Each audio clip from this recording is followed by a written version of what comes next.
Hey guys, this is Anj Masan. I'm A11 Sports sponsored player, and I'm here to bring you guys lead tape. So, if you guys haven't already seen my Instagram video where I went over everything I got in a package, it included this as well as this. I went more in depth about how everything is used, how much I got, how to use it, the technicalities of it.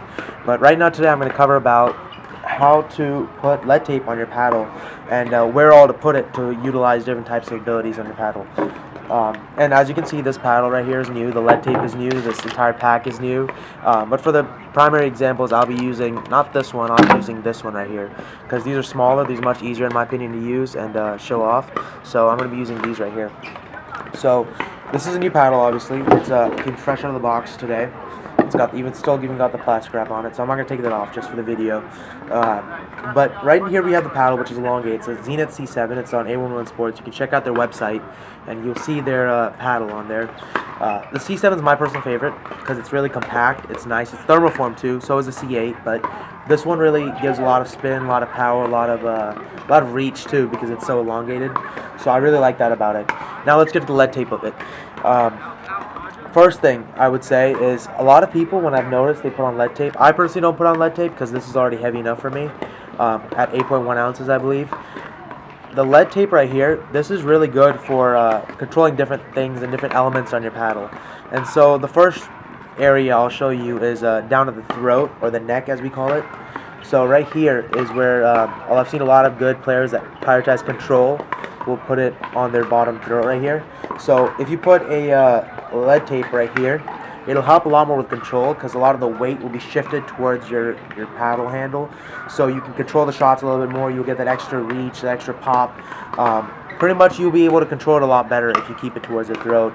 And I've noticed a lot of players, even professional players, like I believe Ben Johns also, prioritizes keeping his down here for control, since a lot of the power can be later generated with your wrist and everything.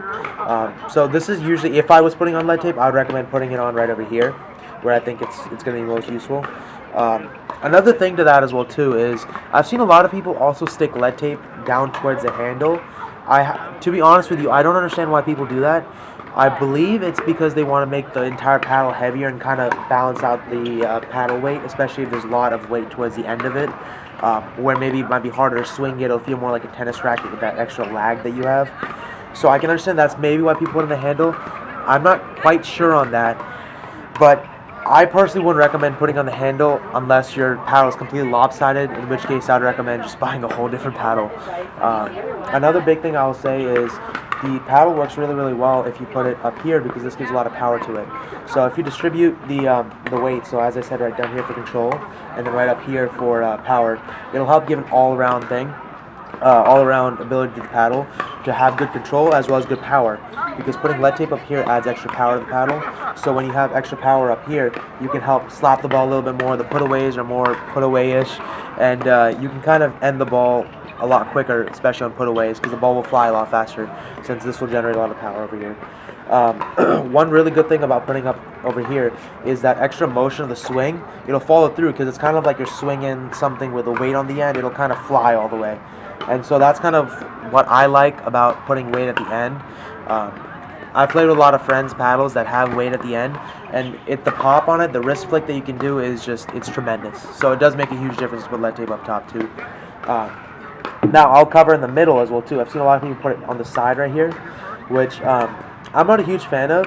It does overall help distribute weight a lot, and the main reason for this, you'll hear a lot of people talk about, is they want to kind of open up the sweet spot. So typically for a paddle like this, the sweet spot's somewhere in the middle, right? Since this is elongated, it's a bit upper, it's a bit higher up, so it's closer to be about between the Zenith, the thermoforming text right here, and then the middle, it's probably about here somewhere. This is kind of where you want to try and get the ball to be. Now, if you put lead tape over here and you put lead tape over here, it's going to help a lot because it's going to increase your sweet spots. Your sweet spot's no longer here. Now it's a little bit bigger, right? Now imagine if you put some over here, it's going to make your sweet spot even bigger, so now it'll reach out higher. So people that put up a lot of lead tape around here, practically what they end up doing is they literally make their entire paddle a sweet spot, which in essence is really good for control, you know, which we also apply down here, which will reach it even further down. And you guys get the point on where the lead tape goes. It kind of spreads, it kind of pulls it out towards that direction, the sweet spot. So that's a really interesting thing about this. I never knew that actually when I first got into pickleball, but I saw people that had lead tape on, and I was like, isn't lead tape only for golf? And no, it's actually not. It's also for pickleball paddles, and a lot of people put them on at the pro level because it helps with certain things in their game. Um, for instance, people that are really aggressive might want to have it on their power end right here, so they can generate a lot more power. Right side players might want to have a bit more control and kind of suave with the paddle, so they might want to keep a little bit more towards the throat over here for better control. So it's kind of all just personal preference. I'd recommend maybe buying a few of these, the 3-gram ones. These are smaller, much easier to use. I'm a huge fan of these because they're 3 grams. With this packet right here, you have to be a little bit more careful about how much you cut off. You have to measure on your own. You might want to have a ruler, scissors. There's an adhesive on it, and this is pretty sticky too. But I think my overall recommendation for beginners, or at least intermediate players that are starting to introduce lead tape to the game, is to use the small little things. And these actually are one of my favorite lead tapes, just because of how clean they look. They're nice and they look good. They're not scratched off. They're not ugly. They look almost like stainless steel, which is kind of cool. But in that aspect, I think another thing you guys want to do when you put lead tape on your paddle is you want to tape over it as well too, because what you'll start to see a lot of people when they play, right, they'll drag their paddle and they'll hit kind of the ground like this and they'll scrape it. And so now think about if you had a little bit of lead tape and it was exposed up here. Imagine what that would do to the lead tape. It would start to kind of eat away at it, and soon you'd see that the lead tape's actually starting to get eaten away. And if it doesn't take off the adhesive completely, then what will happen is that it will actually start to kind of grind away at it, and you'll have less lead tape on one side, a little bit more on the other side, and that can cause problems with lopsiding and just not going to be very consistent for your game. So one thing I would highly recommend is to tape it with electrical tape. Electrical tape is super cheap. I think you can get it for like $3, and a good size roll for about $3 from like Home Depot, Lowe's, anywhere. I'd recommend putting that over. If you want to go for a more expensive or a more luxurious option, you could probably choose an edge guard, which is it's a bit heavier though, so it will make your paddle a bit heavier. But I would say that if you're someone that kind of resets a lot or kind of hits the ground a lot on his shots, I'd recommend having an edge guard too. That's a really good investment to make to protect your lead tape.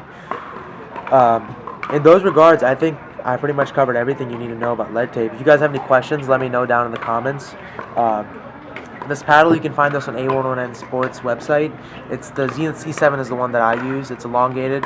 As I said, I like the reach, the power, and the spin on it, which is why I got it. The C8's not too bad either. It's a bit more squarish. It's a bit stubbier.